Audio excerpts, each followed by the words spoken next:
Hey guys, welcome back to my channel. Today is episode 12 of Know Your Author series, and today we have with us Saba Karim. She's an author, she's a filmmaker, she's a writer, and she's also a mom of two beautiful children. And let's find out more from Saba herself.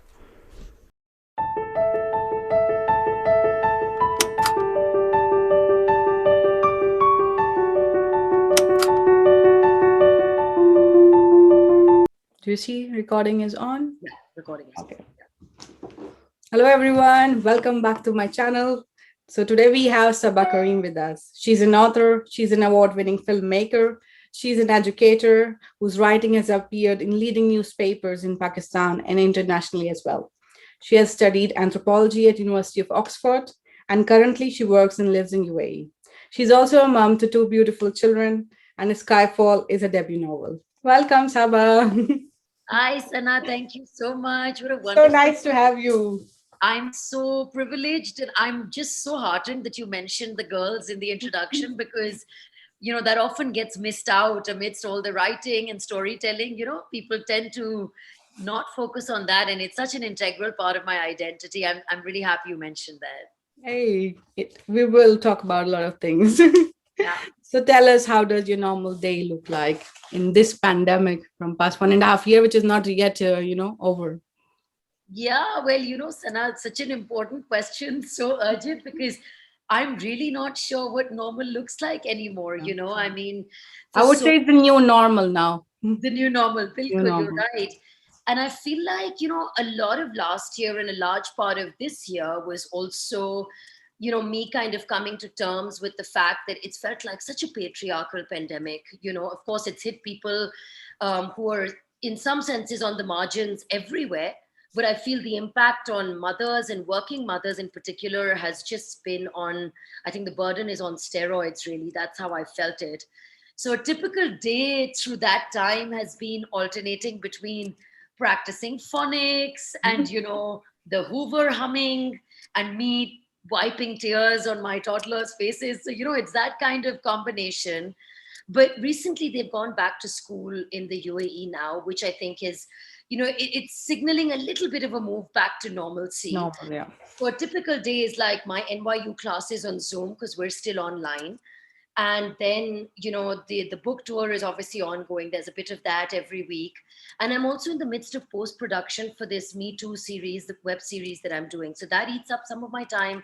By that time the girls are back, I'm trying to get the kitchen in order. And I guess even through lockdown, even through the new normal, so to speak, one thing that we've tried to keep quite consistently is spending a little bit of that time with the girls. Now, as a working mom, and you could probably relate to this, we don't get to do enough of that, but I kind of try and look at it as quality over quantity. So even if it's a little bit of time, I think my husband and I just try, whether it's them telling us a story, us talking about something completely random, but we try and put that somewhere into the order of the day. So I think that's really the kind of dance that I do every day. Yeah, it's like you show up every day, every day is a challenge. Yeah, and there's no day off, at least as No, far as no, there's no day off for mothers. Huh? so true. Yeah. Maybe sometimes when they're in the school, if you take a day off with your work, then you can have some me time, but otherwise there's no True. day off for mothers. Yes, absolutely. I feel like there's no day off and there's no night off There's no because night off. in that process of 3 in the morning, like I put up this post recently to say, like, meet my 3 a.m. friends. And the younger one is very much there with her milk bottles and talking about snowflakes and Okay. cotton candy at 3 in the morning. So, but everyone tells me they grow up so fast that you'll miss this time. So, one tries to cherish it as well. So you're making the most of it. I'm trying. That's not Mhm. to say that I'm not losing my mind a lot of the times, but I'm cognizant that you have to treasure these moments, and True. as they're growing and as they've started talking, I think it's become very special. Yeah. I'm waiting when my son will start talking. He's just start to say small little words. But since he's exposed to so many languages, I think that's why it's a bit of delay. I can Because we imagine, but speak it's so going to many take. languages, and when he goes to crash, it's Dutch. At home, it's English and Urdu, and my husband, he speaks Arabic with him. So it's like, okay, he's understanding everything, but he picks up English to reply. Yeah, yeah, yeah. Also, he's two, right? So I Me think it's just too. going to be around the corner that he's going to start cheeking you back. I realized it happens in the flash of an eye, and suddenly they've got answers and questions, but it's so beautiful. Yeah, I'm waiting for that moment. I will inform you Inshallah. when that Yeah, moment will come. yeah, yeah, yeah. So, how was your childhood, Sabah? Where was it? How were Well, you as a child? Sana, I grew up in Karachi. I grew up in Pakistan, and I grew up in a home where it's interesting because we're in a world where material things are so important, and we're kind of taught that material things are the route to happiness. And I, on the contrary, grew up in a home which was filled with handwritten letters, and there was, talk of ghazals and books and poetry, and I guess just dreams. We were taught to dream. A lot of times, obviously, you realize growing up that it's unrealistic, but I think the importance of being able to dream and that freedom to dream, and it came from both my parents, but in a big way, I think my childhood was influenced by Abu. He was a professor of English literature. And so he used to teach at the Karachi University. And I think it was through him that we realized an intellectual experience or a spiritually uplifting experience can matter so much more than material items. Yeah. But I also have to say, Sana, that I attended an elite private school in Karachi, which was sort of much more expensive than we could afford. And the reason why I think it's important to mention that is that that experience was not necessarily easy, because I was in a home where we were talking about, Mhm. books and poetry, whereas, you're kind of doing that alongside friends who are hailing from much more wealthy and affluent backgrounds. And so, of course, at some level, that helps you develop courage and inner strength and resilience. But I think that also can feel very scathing. As a child, it can be a very difficult sort of experience to rationalize and say, we're going in these buses, in these public buses in Karachi, whereas they're getting into Mercs.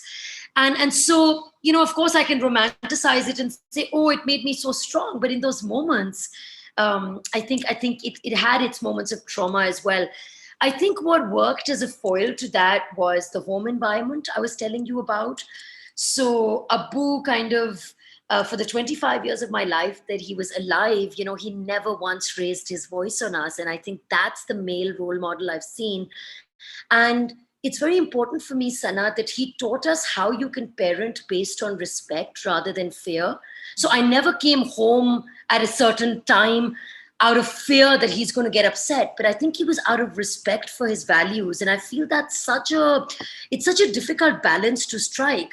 Dande ki zor pe anybody Mhm. can make it happen, but it's hard to do that out of respect. Ammi, on the other hand, was the voice of reason. She inculcated in us our work ethic. And I think I appreciate her more after growing up. In those moments, sometimes it felt harsh, sometimes it felt loud. But I realized if she hadn't done that, we would have been completely, what you were saying to me earlier about you being the one spoiling your son and your husband being, kind of the antithesis of that. So I think somewhere we had that balance. So growing up was like that. Sana, I'm third in a row of siblings. So in that sense, I'm last. And a lot of my childhood, I think, was trying to get a seat at the table, trying to carve out space for myself. What that did was it developed a kind of hunger, and a kind of fire to do things, to achieve things, which is good, but it also puts you on a treadmill that can feel so exhausting. It's like you're trying to constantly prove something. Constantly. That stress is building up always. Adrenaline. Absolutely. So I think that's very hard to unlearn. And learn, yeah. But it comes with its advantages as well. That hunger, that raging fire remains. But I think it does exhaust you as well. So that was kind of the backstory. No, it's really interesting to know. I'm always curious to know these kind of stories behind. And Yeah. yours is a really interesting one. It's a combination of so many things like the school, at Yeah. home, and it's a different contrast between school and home. And then Yes. you are the last of the three siblings, so constantly fighting to be seen and heard and be taken seriously. That was definitely me. I couldn't put it any better than that. Just this desperation to get a voice. But yeah. I was the eldest one, so I always had the voice. I see. I see. How interesting. Okay. Okay. But I know from my brother that he never had the voice. Yeah, was he younger than you? He was younger than me. Yeah. And you know how brothers are treated at home like I don't know, for me it was at my home the girls are like the priority, they are treated with so much respect and love, and the boys are like Yeah, yeah, yeah. I'm so sorry, Sana. No, you This don't is have kind to of be, life that's now. what we discussed, right? Yeah, yeah. Thank you. So what's your favorite book? Well, that's always like that question always gets me thinking, and I'm like, yeah, like, is it Urdu? Is it English? And some of Anything, even genre also, yeah, I think I find myself gravitating a lot towards Urdu literature, Sana. And I think there's a reason for that. I think I was exposed to it from a very young age. And I found it really life changing. I found that there was a power to Urdu literature, maybe also because there's an emotional and a cultural subtext to it, which isn't necessarily there because, yes, in the house I might speak English and the kids might speak English, but that Urdu. emotional connect is not coming with any other language. Exactly. I just find it very hard to substitute. So I think if I had to mention a couple of things, it would be these two short stories that I read back in the day, Urdu ki. One is Chauthi Ka Joda by Ismat Chughtai, and the other is Apa by Mumtaz Mufti. And I think the power of it was that in such few words, they were pretty much saying everything, and I find it's always harder to be succinct and precise as Yeah. opposed to writing an entire thesis. So I think Chughtai and Mumtaz Mufti were big influences for me, as was Faiz's poetry. A lot of that has made its way into the book as well. But I think it speaks to me about kindness and empathy and just about always seeing the glass half full. This idea that mayusi guna hai, I think that's very important. And so, in that sense, I find them timely and I find them I timeless. find them very ahead of the time, I would say. Their writings are valid today as well, I'm And I so think they will remain forever. It will, exactly. I think that's why they're timely and they're timeless. And I'm so glad you brought that up because a lot of times when I think about the Pakistani context, it's like people will talk about women's rights and feminism and all that. And you realize people were talking about these things in Urdu literature a long Like, time ago. yes, yes. So you're so right. I felt they were a bit more ahead, and then we went back, both India and Pakistan, and then Yes. we are still now trying to come back, and catch up. Exactly it. That is exactly it. We had this lull for the last few decades, and now there's a slight renaissance, Yeah, there's a slight rebirthing, but I think it's going to take time, it Sana. will The take, architecture yeah. is very weak right now. Yeah. Because now when I read Ismat Chughtais, and I was like, wow, what a woman, at that time. And we're thinking feminism is new to the subcontinent. And some of the ladies of the family, like my father told, or my mother's grandmother, they were so strong ladies that everyone was like scared of them and they listened to them. They were like the matriarchs of the home. And then I don't know what happened in the last, I would say 30 or 40, 50 years, that women were pushed inside and, or Sure, maybe sure, taken their sure, sure. voice from them.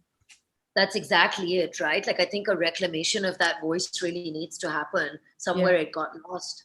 Yeah, somewhere it got lost, that I see. Like my grandfather, both side, my father and my mother's, they were so much scared of their mother, and they were like the matriarchs, and with a strong voice, or sometimes making fun of people, and saying things, and I was like, where are those women? I love that story because it debunks so many stereotypes where we think, oh, the young modern woman is the only empowered woman. Whereas if both your grandmothers were like that, that was Yeah. a And my while. grandmother is still, I would say, the matriarch.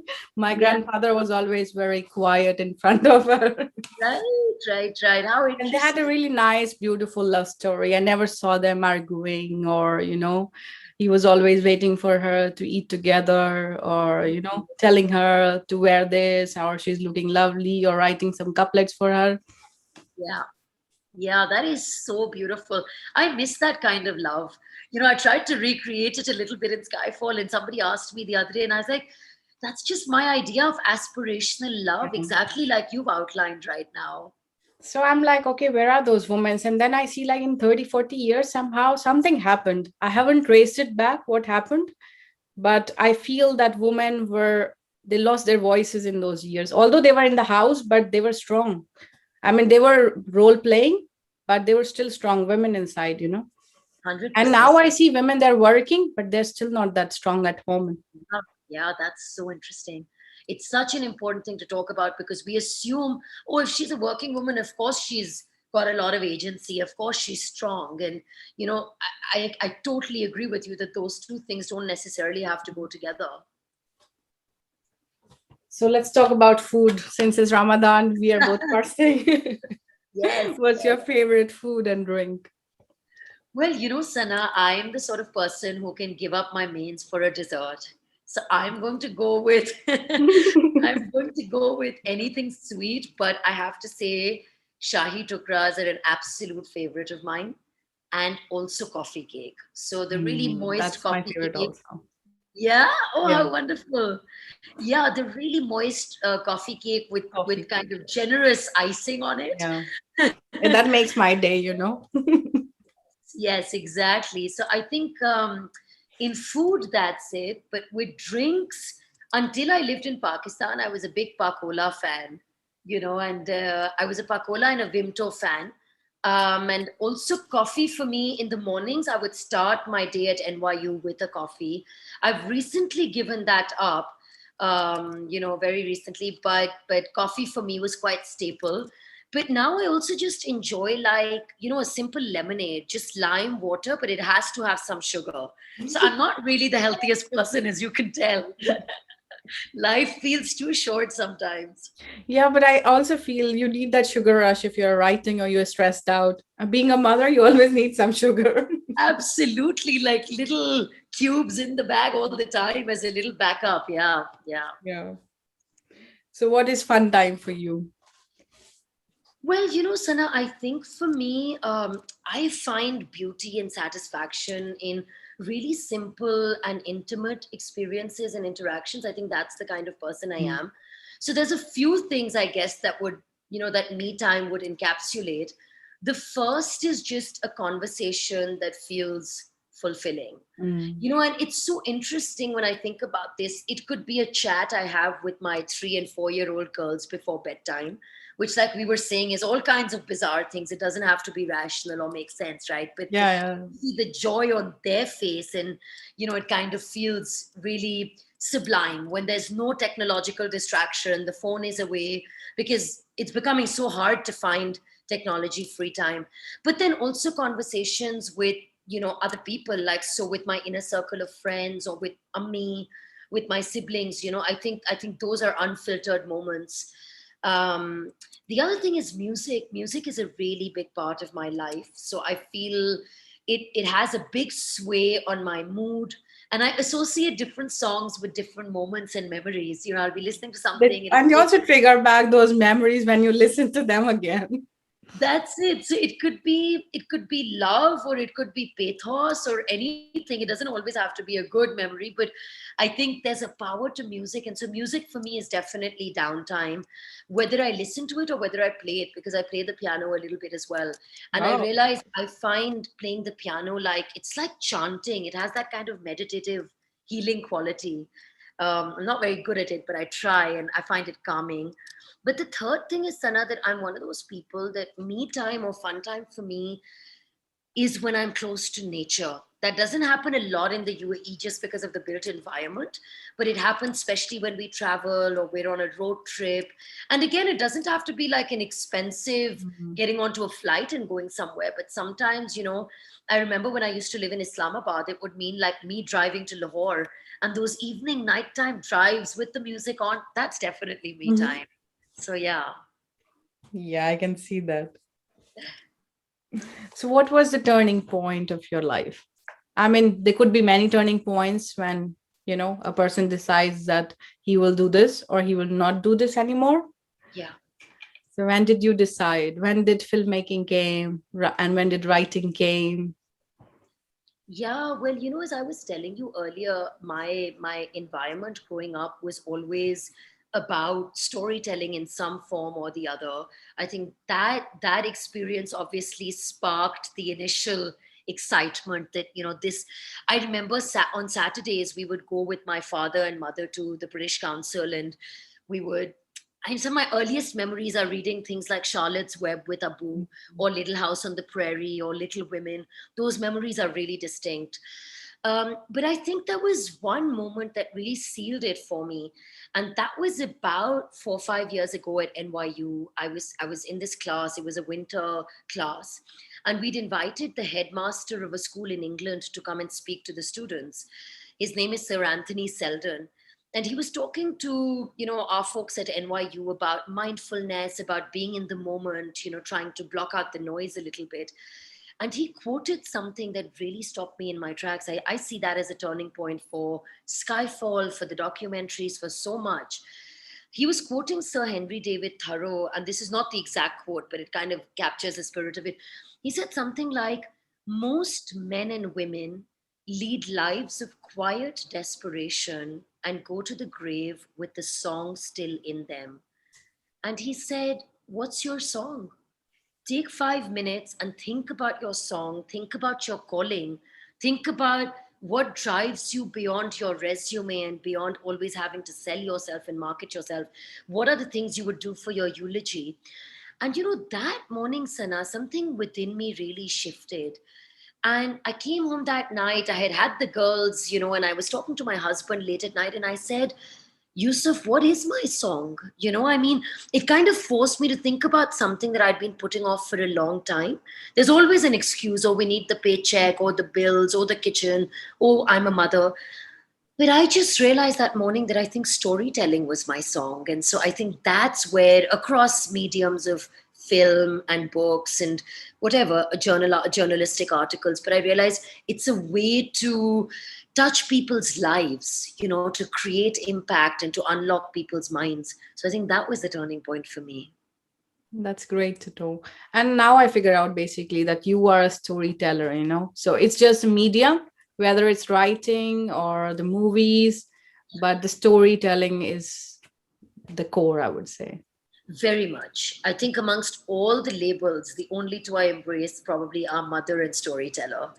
And I feel even But if it's being a mother, you become a storyteller also. that's true. Those two things are so closely Yeah. intertwined. And I also feel like it's part of our subcontinental tradition. Like even Yeah. from the days of just sitting around a campfire, a few people huddled together trying to tell a story.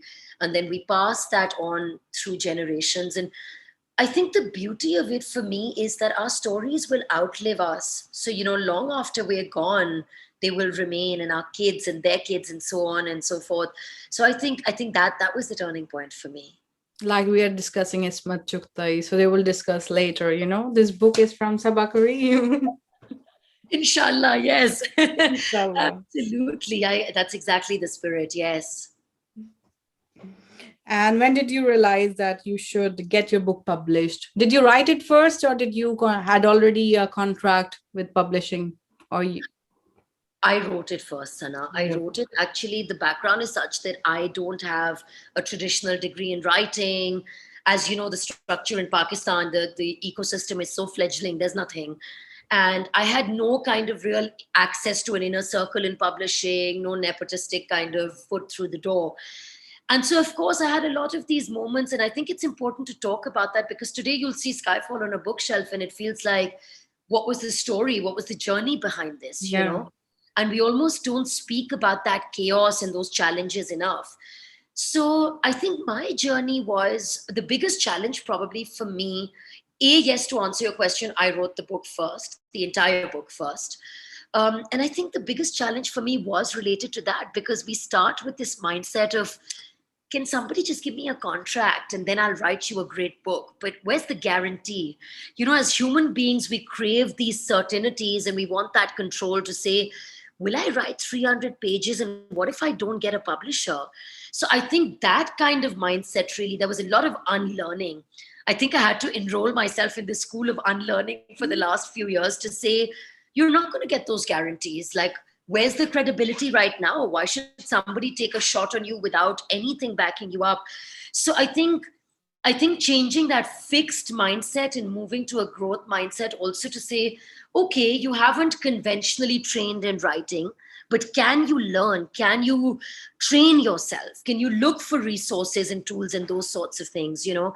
And so once I'd written it, I paid for editing to happen. You know, we went through so many rounds. I researched the agent universe because I didn't want to go ahead and send like 100 pitches to people just to get so many rejections. You know, I wanted to see who's going to be a good fit for my kind of book, who's publishing this kind of stuff.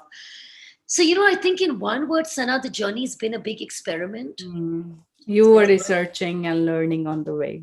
Yeah, and just having to become comfortable with things like trial and error, and you're not going to have all the answers. And I think that kind of comfort in your skin takes time. So I've tried to put myself on that journey, but it's still very much, I'm very much on that path. I haven't mastered it yet.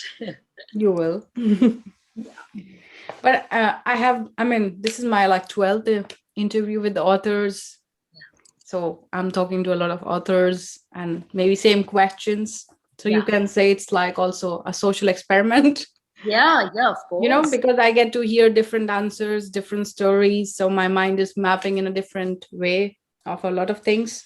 But what True. I see is, I mean, the sense of the book is the story.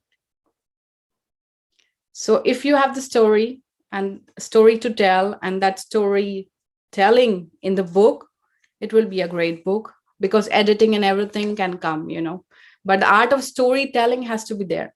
I completely agree That with you. makes a great book. I mean, for me, I don't really, I mean, the books which have won many awards, which are very, I would say, top class in the English, or that you can take it as a reference for a master's.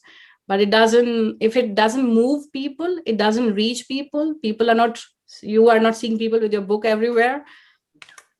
I mean, you don't have to write for the critics. You have to write for the people, and it has So to be the people's book. So true, Sana. And I think it's so important to normalize that conversation Yeah. because, you know, with Skyfall, it also taught me to start storytelling in a more democratic way. And what I mean with that is if somebody wants to sit on a beach and finish it in one go, great. If somebody wants to read it right before bedtime as a light read, you know, people often think of light reads as, oh, it's not something serious enough. Yeah. You know, I mean, every sentence I'm not reading 3 times, so it's not great writing. And I really appreciate what you're saying because the idea should be, and coming from South Asia, I want as many people in my part of the world to be able to pick up the book, read it, relate to it, rather than for it to be stuck in some kind of intellectual echo chamber, you know, because we do that, we find that a lot. People are even at NYU, like I feel like there's an ivory tower in academia, and people will be unpacking your book and, you know, dissecting it, and Yeah. that's all okay. It's great if tomorrow Skyfall's taught in a post-colonial class somewhere, but more than that, I just want to be exactly the words you used. I want to move people. I want to touch their lives in some way, and that's your power as a storyteller. That's what I feel. I mean, I was stuck not writing for a long time because I was like, I wanted to produce a masterpiece. But then I asked the question to myself, what am I writing for and who am I writing for?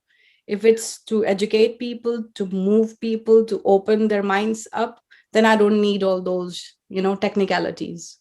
You're so right. And you don't need validation either. I don't need validations either from any author, how big or small she is.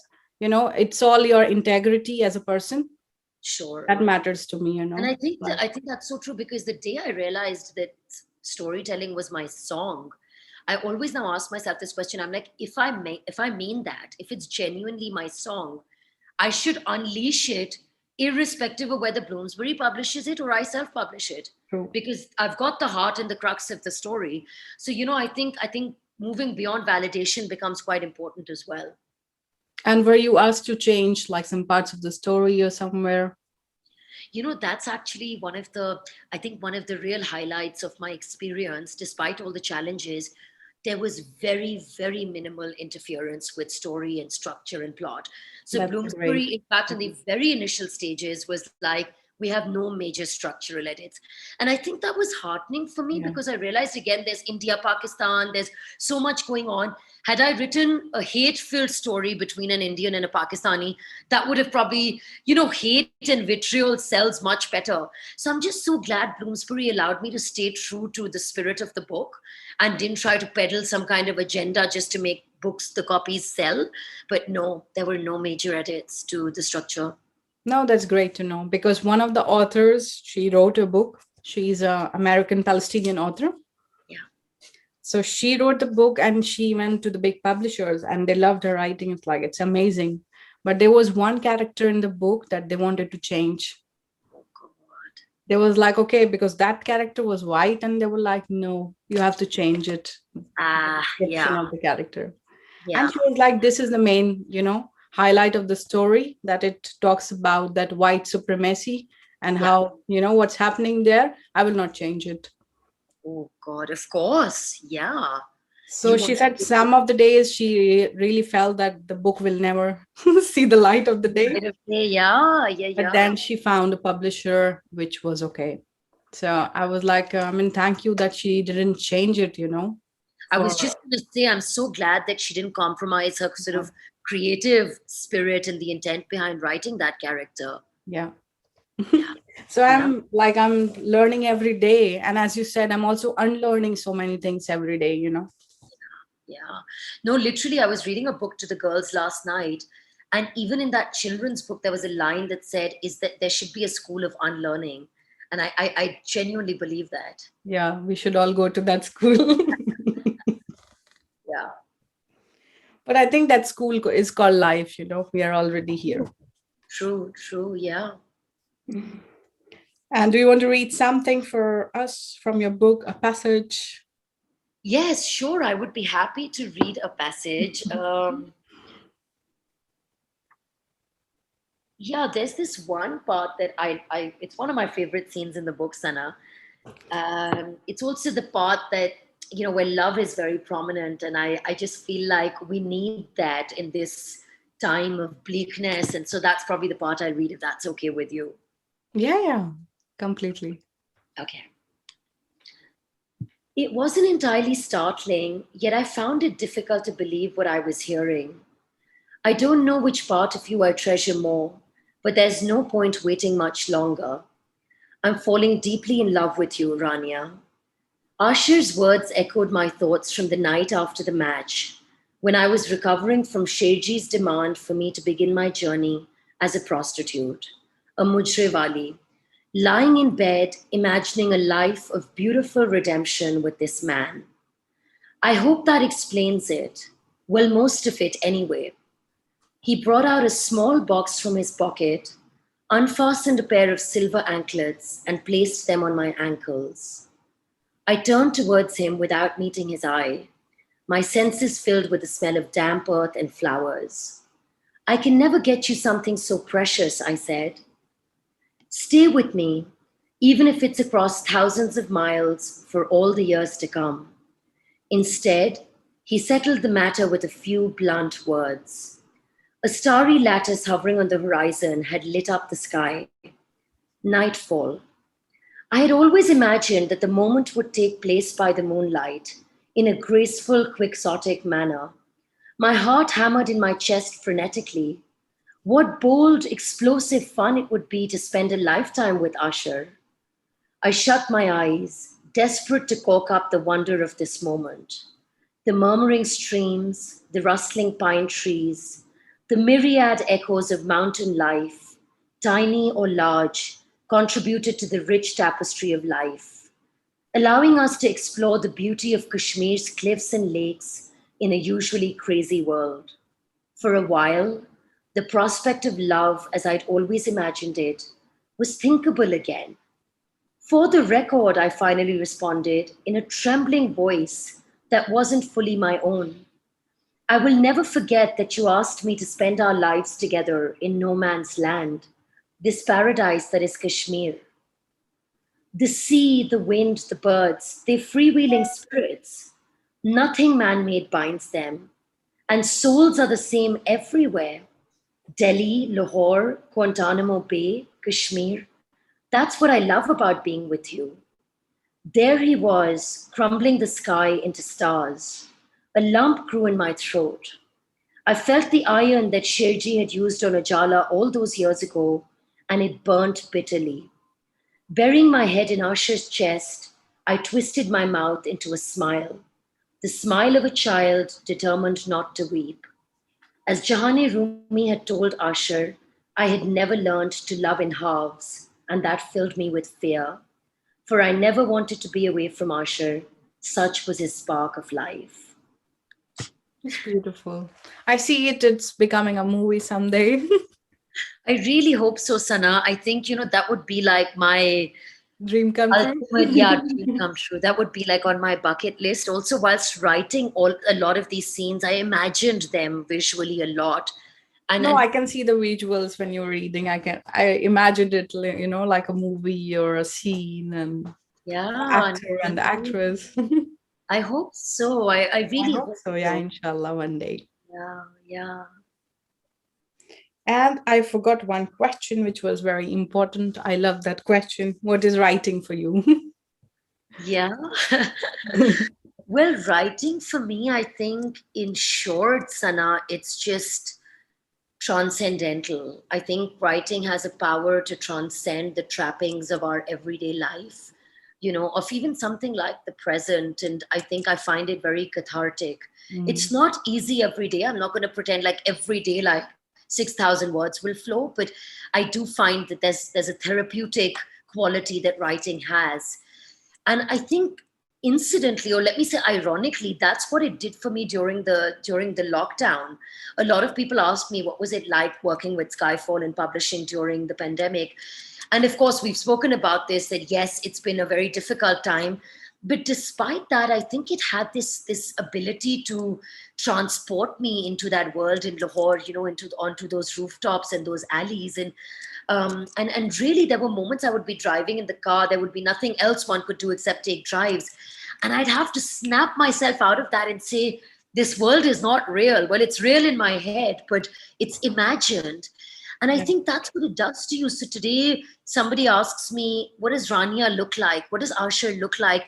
I feel like I know these people, and so I think intrinsically those are the reasons why I write, and somewhere when a verse in a poem or a line in a book, when it ticks, you realize that really makes your heart sing. It's kind of an intangible quality, but there's something very, very gratifying about that moment. But then the second thing, which is the more intrinsic reason for writing, I think, Sana, is stuff you've already mentioned and we've touched upon, but it's this medium to co-create something. It's this medium to, I don't know, I see it as an invitation for people to come and dance almost, like people will read Skyfall and come with a different interpretation from my intent when I was writing it. And I find that really interesting and I find that thrilling, because that's the beauty of storytelling. You don't have to tell people how to think about your work, and it can be open to interpretation and those sorts of things. So I think the human connection and allowing us to imagine a world that is less divided, that to me is what writing does. No, it's great to know. And also, I think as an author now, published author, you're able to connect to more people, more people are able to connect to you than what roles we are playing, whatever, as a professional person. But this is like a completely different platform, and you are there on Instagram or whatever page, and then people can instantly see what you're doing and connect with you. That's I like best about it, that I know Yeah. what my authors are doing. I love that. And I love the fact, I mean, this conversation with you is an example of that, right? Like, I Yeah. mean, the fact that I'm able to talk to someone in Belgium about all of these things, I think that's beautiful. And that's the power of art and storytelling. Art, storytelling, writing. Yeah, exactly. And do you have a message for the viewers and your readers of the book? I think, Sana, it would be what I said was the turning point for me, which is to take time out to try and discover and unearth one's song. There's always a hustle for something or the other. You know what this is like as a working mother.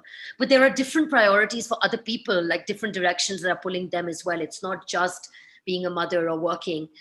And I think just to get off that treadmill for a little bit and say, what is my song? what do I want to do for my eulogy, instead of just my resume.